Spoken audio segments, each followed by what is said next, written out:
Hey guys, Dale Bateman here. On tonight's episode of Build Your Success Online, I'm going to talk about how to send email that people will actually read. Stay tuned.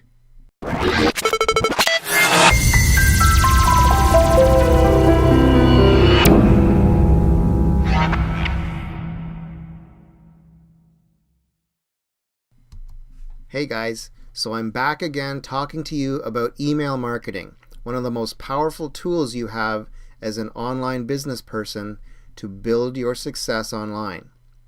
So I've got some tips for you today. I want you to think back first. Think back to the last time you read an email. All right? Was that email informative? Was it exciting? Was it boring? Did you wish that you didn't have to read it, but you did anyway? Was it something that was a pleasure to read? Was it interesting to you? Did it make you want to react in a certain way? Did it have links in it? Did it provoke you to want to click those links? These are all questions that you need to ask yourself about how you are communicating via email with your list on a regular basis, because these are important issues that determine how well you are being received by your audience. So, as I've said in past emails and videos, it's important from time to time to shoot out a quick survey to your email list, ask them what they want, and you're going to get some results back that are going to help you in producing your next bit of content for them. Because what's the use in giving people things they don't want? Now, every now and then it's good to give them something that maybe they didn't think they want. Just take a look at the company Apple. They're famous for giving people products that they didn't think they needed, but once they get them, they wondered how they ever lived without them. Okay? Now, on to tonight's tips. So first off, playing with fonts. Now, I've been in graphic design now close to 30 years, and I love working with fonts. It's one of my favorite things. Typography is one of my greatest things that I love working with. But when it comes to emailing your list, you're best to keep it simple. The KISS formula. Okay? Chances are, if you start using funky fonts, they're not going to show up on other people's computers, and they're actually going to default to something that's even worse than just a nice, plain serif or sans serif font that you get just with your typical email font. Okay? So try to stick with that whenever possible.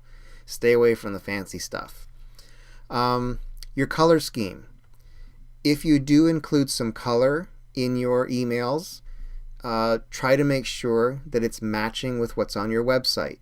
Because if you have links in those emails and people are going to click those links and end up on your site and they see something that's totally different, it's going to give them a mixed message. They're going to first of all wonder, are they at the right website? Because it looks nothing like the email they just got. So try to be consistent with that, and if you choose to use a color scheme, make sure it matches with your website. All right, next up. One of the most important things you can do before you send out any emails is try to establish a goal for that email. All right? What do you want to accomplish by sending out that email? Is it to inform people of something? Maybe it's just a plain old informative email that's giving them some good, useful information. Maybe it's something where you've got a link involved with it that you want people ideally to click the link and end up at a particular page. Maybe it's a squeeze page or an opt-in page. Maybe it's just your blog, your latest blog post. But try to think in your head before you send that email, what is it I want to accomplish? And then take a look at what tools you can use in terms of links, etc., to accomplish those goals that you have for that particular email. Okay? So figure that out first. Next up, Just checking my list here. Oh yes, being festive. That's a good thing. All right? I'll give you an example. A few weeks ago, I sent out an email, and it just happened to be on Memorial Day in the U.S. Now, for any of you who know me and been watching my videos a while, you know that I'm located in Ontario, Canada, but I wanted to send a quick shout out to all my friends south of the border. So I found a cool image of it was like a crest or something that said Happy Memorial Day on it. And it looked kind of nice and funky, and I just sent a quick message to, be friendly and be festive and wish them a happy Memorial Day. So don't be afraid to do stuff like that. And actually, if you break down the year in terms of holidays and things, observances, and all this kind of stuff, you could actually fill quite a few emails with that sort of content. Just a friendly, hey, happy whatever day, right? Okay, so being festive, that's a good idea. Writing your copy for your emails. Try to think in terms of benefits for your audience when you're writing your copy, all right? What benefit are they going to get from your email? And if you honestly can't come up with a benefit for them, you should probably change your copy, because that's what people want. People want a benefit. They want to end up with something from you in that email that they're going to find useful and they can potentially put into practice. Okay? So really be thinking benefit oriented when you're creating your emails. Okay, almost done. When following up with your customers, with your list, you could give them a summary. A summary is really a good idea to provide them with when you're talking about maybe a product launch that you've just done. Give them a quick summary of what's involved with that product or that service so they don't forget about it. Okay, give them a quick little reminder. Now you could have like the main body of your email from top to like 2/3 of the way down, and then it could even be something after your signature, your closeout, or the postscript. That's what the PS is. So in your PS, your postscript, just say, oh, by the way, don't forget about that cool product I told you about yesterday that I just launched. It's got this, this, and that, 3 benefits, and you should go check it out if you haven't already. Because remember, people don't necessarily read every email you send them.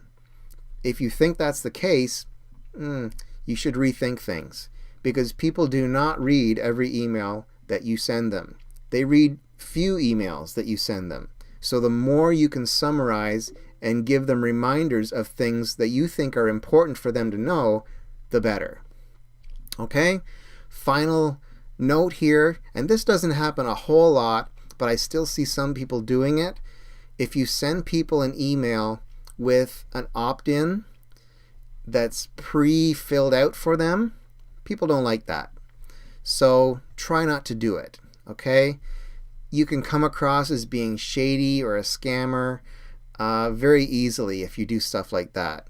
People like to be able to make a choice when they get an email from you or whatever from you, okay?